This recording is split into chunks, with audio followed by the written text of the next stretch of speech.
السلام علیکم ورحمۃ اللہ۔ ویلکم ٹو زخرف القرآن چینل۔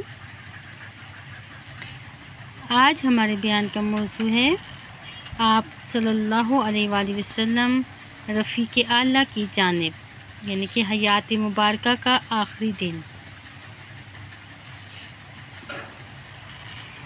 الوداعی آثار۔ جب دعوت دین مکمل ہو گئی اور ارض کی نکیل اسلام کے ہاتھ میں آ گئی تو رسول اللہ صلی اللہ علیہ وآلہ وسلم کے جذبات اور احساسات، احوال و ظروف اور گفتار و کردار سے ایسی علامات نمودار ہونا شروع ہوئیں جن سے معلوم ہوتا تھا کہ اب آپ اس حیات مستعار کو اور اس جہان فانی کے باشندگان کو الوداع کہنے والے ہیں۔ مثلاً آپ صلی اللہ علیہ وآلہ وسلم نے رمضان 10 ہجری میں 20 دن اعتکاف فرمایا، جبکہ ہمیشہ 10 دن ہی اعتکاف فرماتے تھے۔ پھر حضرت جبرائیل علیہ السلام نے آپ کو اس سال 2 مرتبہ قرآن کا دور کرایا، جبکہ ہر سال 1 مرتبہ دور کرایا کرتے تھے۔ آپ صلی اللہ علیہ وآلہ وسلم نے حجۃ الوداع میں فرمایا، مجھے معلوم نہیں، شاید اس سال کے بعد اپنے اس مقام پر تم لوگوں سے کبھی نہ مل سکوں۔ جمرہ عقبہ کے پاس فرمایا، مجھ سے اپنے حج کے اعمال سیکھ لو، کیونکہ میں اس سال کے بعد غالباً حج نہ کر سکوں گا۔ آپ صلی اللہ علیہ وآلہ وسلم پر ایام تشریق کے وسط میں سورۃ النصر نازل ہوئی اور اس سے آپ نے سمجھ لیا کہ اب دنیا سے روانگی کا وقت آ پہنچا اور یہ موت کی اطلاع ہے۔ صفر کی 11 ہجری میں آپ صلی اللہ علیہ وآلہ وسلم دعوت احد میں تشریف لے گئے اور شہداء کے لیے اس طرح دعا فرمائی گویا زندہوں اور مردوں سے رخصت ہو رہے ہیں۔ پھر واپس آ کر منبر پر فروکش ہوئے اور فرمایا، میں تمہارا راہکار ہوں، میں تمہارا میر کارواں ہوں اور تم پر گواہ ہوں۔ باخدا میں اس وقت اپنا حوض کوثر دیکھ رہا ہوں، مجھے زمین اور زمین کے خزانوں کی کنجیاں عطا کی گئی ہیں۔ باخدا مجھے یہ خوف نہیں کہ تم میرے بعد شرک کرو گے، بلکہ اندیشہ اس کا ہے کہ دنیا طلبی میں باہم مقابلہ کرو گے۔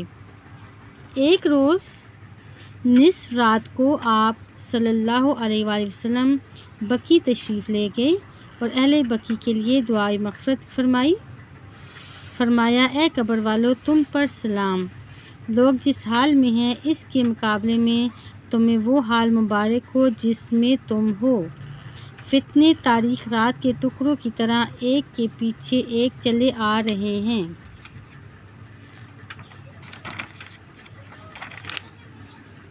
اور بعد والے پہلے والے سے زیادہ برا ہے۔ اس کے بعد یہ کہہ کر اہل قبور کو بشارت دی کہ ہم بھی تم سے ملنے والے ہیں۔ مرض کا آغاز۔ 29 صفر 11 ہجری روز دوشنبہ کو رسول اللہ صلی اللہ علیہ وآلہ وسلم ایک جنازے میں بقیع تشریف لے گئے۔ واپسی پر راستے میں ہی درد سر شروع ہو گیا اور حرارت اتنی تیز ہو گئی کہ سر پر بندھی ہوئی پٹی کے اوپر سے محسوس ہونے لگی۔ یہ مرض آپ صلی اللہ علیہ وسلم مرض الموت کا آغاز تھا۔ آپ نے اسی حالت مرض میں 11 دن نماز پڑھائی۔ مرض کی کل مدت 13 یا 14 دن تھی۔ آخری ہفتہ۔ رسول اللہ صلی اللہ علیہ وآلہ وسلم کی طبیعت روز بروز بوجھل ہوتی جا رہی تھی۔ اس دوران آپ صلی اللہ علیہ وآلہ وسلم ازواج مطہرات سے پوچھتے رہتے تھے کہ کل میں کہاں رہوں گا، کل میں کہاں رہوں گا۔ اس سوال سے آپ کا جو مقصد تھا ازواج مطہرات اسے سمجھ گئیں، چنانچہ انہوں نے اجازت دے دی کہ آپ جہاں چاہیں رہیں۔ اس کے بعد آپ صلی اللہ علیہ وآلہ وسلم حضرت عائشہ رضی اللہ تعالی عنہا کے مکان میں منتقل ہو گئے۔ منتقل ہوتے ہوئے حضرت فضل بن عباس اور حضرت علی بن ابی طالب رضی اللہ تعالی عنہ کا سہارا لے کر درمیان میں چل رہے تھے۔ سر پر پٹی بندھی ہوئی تھی اور پاؤں زمین پر گھسیٹ رہے تھے۔ اس کیفیت کے ساتھ آپ حضرت عائشہ کے مکان میں تشریف لائے اور پھر حیات مبارکہ کا آخری ہفتہ وہیں گزارا۔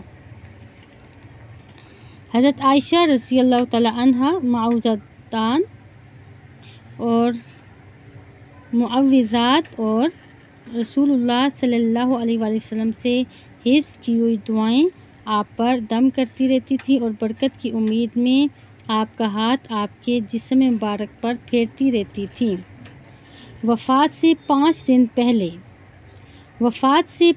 پہلے روز دوشنبہ یعنی بدھ کو جسم کی حرارت میں مزید شدت آ گئی، جس کی وجہ سے تکلیف بڑھ گئی اور غشی طاری ہو گئی۔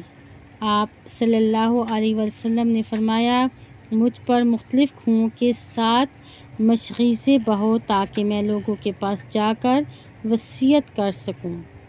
اس کی تکمیل کرتے ہوئے آپ صلی اللہ علیہ وآلہ وسلم کو ایک لگن میں بٹھا دیا گیا اور آپ کے اوپر اتنا پانی ڈالا گیا کہ آپ بس کہنے لگے۔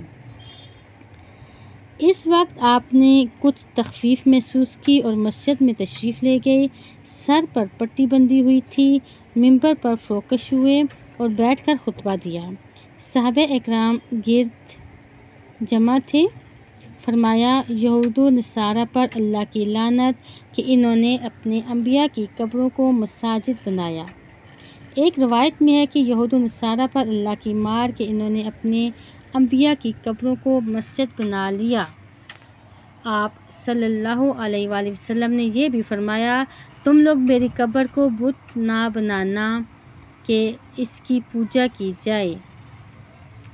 پھر آپ نے اپنے آپ کو قصاص کے لیے پیش کیا اور فرمایا، میں نے کسی کی پیٹھ پر کوڑا مارا ہو یا میری پیٹھ حاضر ہے، وہ بدلہ لے لے۔ کسی کی بے آبروئی کی ہو تو یہ میری آبرو حاضر ہے، وہ بدلہ لے لے۔ اس کے بعد آپ ممبر سے نیچے تشریف لے آئے، ظہر کی نماز پڑھائی اور پھر ممبر پر تشریف لے گئے اور عداوت وغیرہ سے متعلق اپنی پچھلی باتیں دہرائیں۔ ایک شخص نے کہا، آپ کے ذمے میرے 3 درہم باقی ہیں۔ آپ نے فضل بن عباس سے فرمایا، انہیں ادا کر دو۔ اس کے بعد انصار کے بارے میں وصیت فرمائی۔ فرمایا، میں تمہیں انصار کے بارے میں وصیت کرتا ہوں کیونکہ وہ میرے قلب و جگر ہیں۔ انہوں نے اپنی ذمہ داریاں پوری کر دیں مگر ان کے حقوق باقی رہ گئے، لہٰذا ان کے نیکوکار سے قبول کرنا اور ان کی خطاکار سے درگزر کرنا۔ ایک روایت میں ہے کہ آپ صلی اللہ علیہ وآلہ وسلم نے فرمایا، لوگ بڑھتے جائیں گے اور انصار گھٹتے جائیں گے یہاں تک کہ کھانے میں نمک کی طرح ہو جائیں گے، لہٰذا تمہارا جو آدمی کسی نفع یا نقصان پہنچانے والے کام کا والی ہو تو وہ ان کے نیکوکاروں سے قبول کرے اور ان کے خطاکاروں سے درگزر کرے۔ آپ صلی اللہ علیہ وسلم نے فرمایا، ایک بندے کو اللہ نے اختیار دیا کہ وہ یا تو دنیا میں چمک دمک اور زیب و زینت میں سے جو چاہے اللہ اسے دے دے، یا اللہ کے پاس جو کچھ ہے اسے اختیار کر لے۔ تو اس بندے نے اللہ کے پاس والی چیز کو اختیار کیا۔ ابو سعید خدری رضی اللہ تعالیٰ عنہ کا بیان ہے کہ یہ بات سن کر ابو بکر صدیق رضی اللہ تعالیٰ عنہ رونے لگے اور فرمایا، ہم اپنے ماں باپ سمیت آپ پر قربان۔ اس پر ہمیں تعجب ہوا۔ لوگوں نے کہا، اس بڈھے کو دیکھو، رسول اللہ صلی اللہ علیہ وآلہ وسلم تو ایک بندے کے بارے میں بتا رہے ہیں، اللہ نے اسے اختیار دیا کہ دنیا کی چمک دمک اور زیب و زینت میں سے جو چاہے اللہ اسے دے دے گا، یا اللہ کے پاس جو کچھ ہے اسے اختیار کر لے۔ یہ بڈھا کہہ رہا ہے کہ ہم اپنے ماں باپ کے ساتھ آپ پر قربان۔ لیکن چند دن بعد واضح ہو گیا کہ جس بندے کو اختیار دیا گیا وہ خود رسول اللہ صلی اللہ علیہ وآلہ وسلم تھے، اور حضرت ابوبکر صدیق رضی اللہ تعالیٰ عنہ ہم میں سے سب سے زیادہ صاحب علم تھے۔ پھر رسول اللہ صلی اللہ علیہ وآلہ وسلم نے فرمایا، مجھ پر اپنی رفاقت اور مال میں سے سب سے زیادہ صاحب احسان ابوبکر ہیں، اور اگر میں اپنے رب کے علاوہ کسی اور کو خلیل بناتا تو ابوبکر کو خلیل بناتا، لیکن اس کے ساتھ اسلام کی اخوت اور محبت کا تعلق ہے۔ مسجد میں کوئی دروازہ باقی نہ چھوڑا جائے بلکہ اسے لازماً بند کر دیا جائے سوائے ابوبکر صدیق کے دروازے کے۔ وفات سے 4 دن پہلے جمعرات کو جب آپ تک سخت تکلیف سے دوچار تھے، فرمایا، لو میں تمہیں ایک تحریر لکھ دوں جس کے بعد تم لوگ کبھی گمراہ نہ ہوگے۔ اس وقت گھر میں کئی آدمی تھے جن میں حضرت عمر رضی اللہ تعالیٰ عنہ بھی تھے۔ انہوں نے کہا، آپ پر تکلیف کا غلبہ ہے اور ہمارے پاس قرآن ہے، بس اللہ کی یہ کتاب تمہارے لیے کافی ہے۔ اس پر گھر کے اندر موجود لوگوں میں اختلاف پڑ گیا اور وہ جھگڑ پڑے۔ کوئی کہہ رہا تھا، لاؤ رسول اللہ صلی اللہ علیہ وسلم لکھ دیں، اور کوئی وہی کہہ رہا تھا جو حضرت عمر نے کہا تھا۔ اس طرح لوگوں نے جب زیادہ شور و شغل میں اختلاف ہو گیا تو آپ صلی اللہ علیہ وسلم نے فرمایا، میرے پاس سے اٹھ جاؤ۔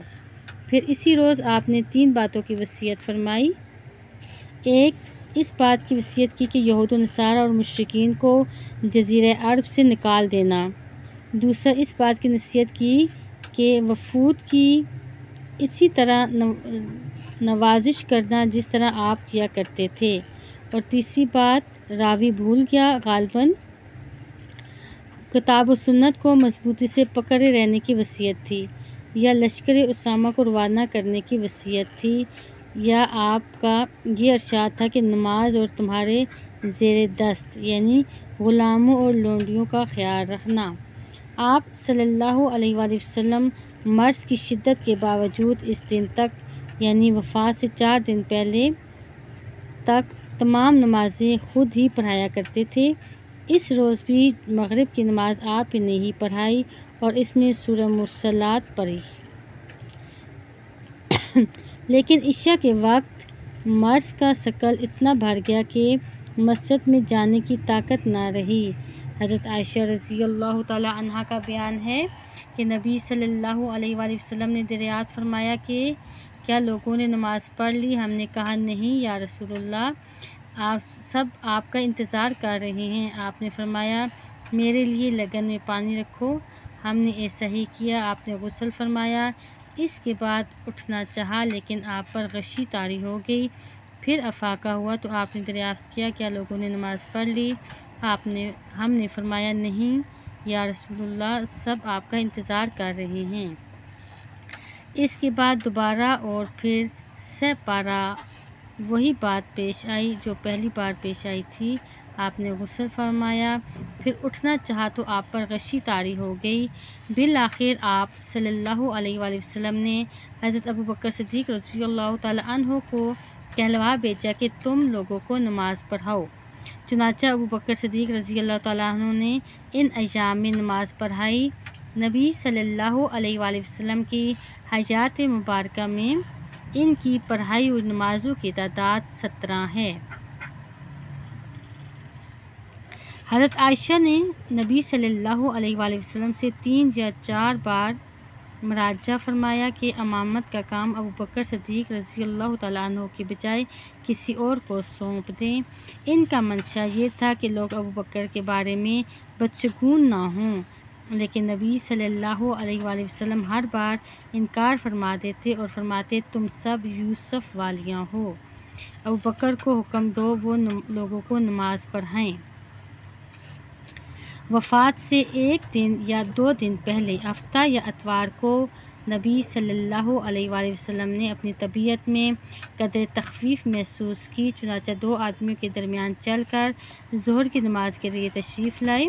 اس وقت ابوبکر صدیق رضی اللہ تعالیٰ عنہ نماز پڑھا رہے تھے۔ وہ آپ کو دیکھ کر پیچھے ہٹنے لگے۔ آپ نے اشارہ فرمایا پیچھے نہ ہٹیں اور لانے والوں سے فرمایا مجھے ان کے بازو میں بٹھا دیں۔ چنانچہ آپ کو ابوبکر صدیق رضی اللہ تعالیٰ عنہ کے بائیں بٹھایا گیا۔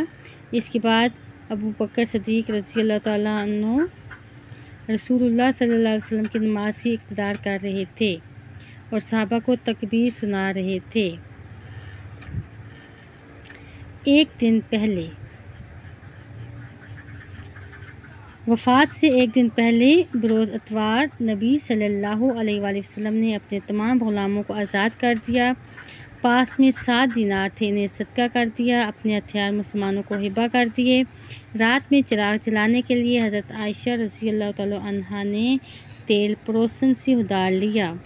آپ کی زرہ ایک یہودی کے پاس 30 سا یعنی 75 کلو جو کی اوز رہن رکھی ہوئی تھی۔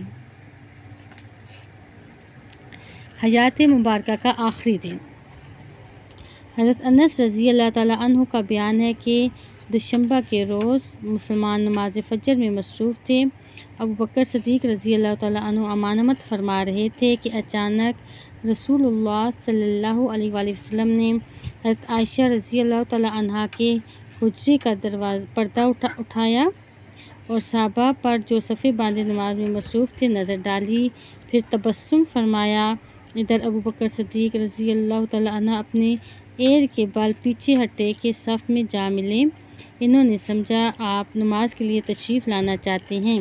حضرت انس کا بیان ہے رسول اللہ صلی اللہ علیہ وسلم اس اچانک ظہور سے مسلمان اس قدر خوش ہوئے کہ چاہتے تھے کہ نماز کے اندر ہی فتنے میں پڑ جائیں، لیکن آپ کی مزاج پرسی کے لیے نماز توڑ دیں، لیکن آپ نے اپنے ہاتھ سے اشارہ فرمایا کہ اپنی نماز پوری کرو، پھر حجرے کے اندر تشریف لے گئے اور پردہ گرا دیا۔ اس کے بعد آپ پر دوسری نماز کا وقت نہیں آیا۔ دن چڑھے چاشت کے وقت آپ نے اپنی صاحبزادی حضرت فاطمہ رضی اللہ تعالیٰ عنہا کو بلایا اور ان سے کچھ سرگوشی کی۔ وہ رونے لگیں۔ آپ نے انہیں پھر بلایا، پھر کچھ سرگوشی کی تو وہ ہنسنے لگیں۔ حضرت عائشہ رضی اللہ تعالیٰ عنہ کا بیان ہے کہ بعد میں میرے دریافت کرنے پر انہوں نے بتایا کہ پہلی بار آپ نے نبی صلی اللہ علیہ وآلہ وسلم نے مجھ سے سرگوشی کرتے ہوئے فرمایا آپ صلی اللہ علیہ وسلم اسی مرض میں وفات پا جائیں گے، اس لیے میں رو پڑی۔ پھر آپ نے مجھ سے سرگوشی کرتے ہوئے بتایا کہ آپ کے اہل و عیال میں سب سے پہلے میں آپ کے پیچھے جاؤں گی۔ اس پر میں ہنس پڑی۔ نبی صلی اللہ علیہ وآلہ وسلم نے حضرت فاطمہ کو یہ بشارت بھی دی کہ آپ ساری خواتین عالم کی سردار ہیں۔ اس وقت رسول اللہ صلی اللہ علیہ وآلہ وسلم شدید کرب سے دوچار تھے۔ اسے دیکھ کر حضرت فاطمہ باساختہ پکار اٹھیں، ہائے ابا جان کی تکلیف۔ آپ نے فرمایا تمہارے ابا پر آج کے بعد کوئی تکلیف نہیں۔ آپ نے حسن و حسین رضی اللہ تعالیٰ عنہما کو بلا کر چوما، ان کے بارے میں خیر کی وصیت کی، ازواج مطہرات کو بلایا اور انہیں واعظ و نصیحت کی۔ ادھر لمحہ بلمحہ تکلیف بڑھتی جا رہی تھی اور اس زہر کا اثر بھی ظاہر ہونا شروع ہو گیا جسے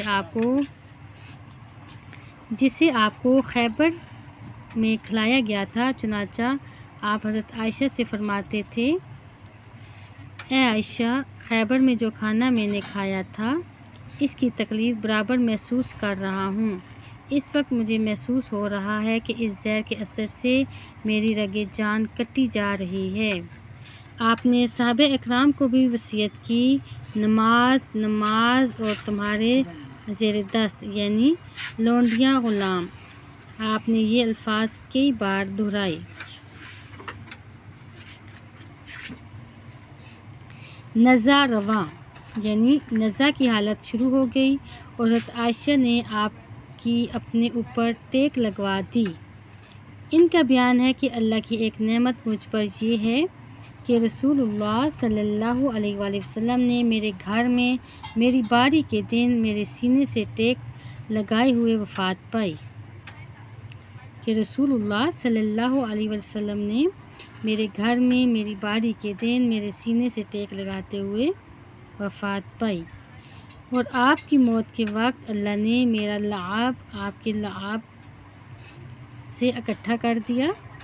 ہوا یہ کہ عبداللہ بن ابو بکر آپ کے پاس تشریف لائے، ان کے ہاتھ میں مسواک تھی۔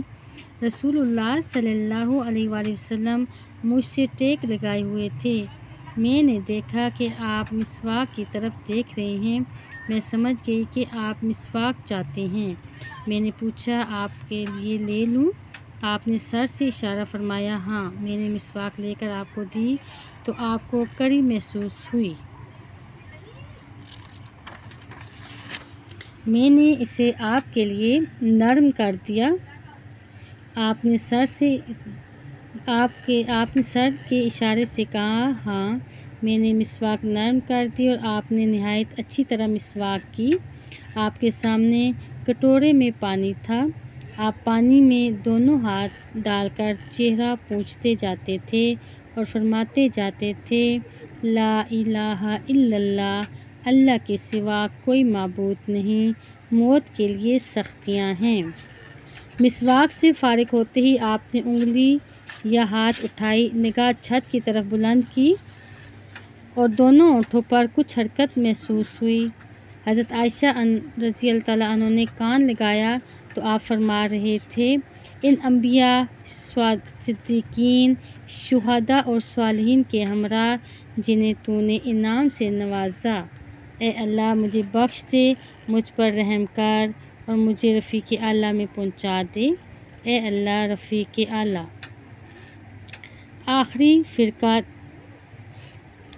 آخری فقرہ 3 دفعہ دہرایا اور اسی وقت ہاتھ جھک گیا اور آپ رفیق اعلیٰ سے جا ملے۔ انا للہ و انا الیہ راجعون۔ یہ واقعہ 12 ربیع الاول 11 ہجری یوم دوشنبہ یعنی پیر کو چاشت کی شدت کے وقت پیش آیا۔ اس وقت آپ کی عمر 63 سال 4 دن ہو چکی تھی۔ درود و سلام آپ صلی اللہ علیہ وآلہ وسلم پر۔ اللہم صلی علی محمد وعلی آل محمد کما صلیت علی ابراہیم وعلی آل ابراہیم انک حمید مجید۔ اللہم بارک علی محمد وعلی آل محمد کما بارکت علی ابراہیم وعلی آل ابراہیم انک حمید مجید۔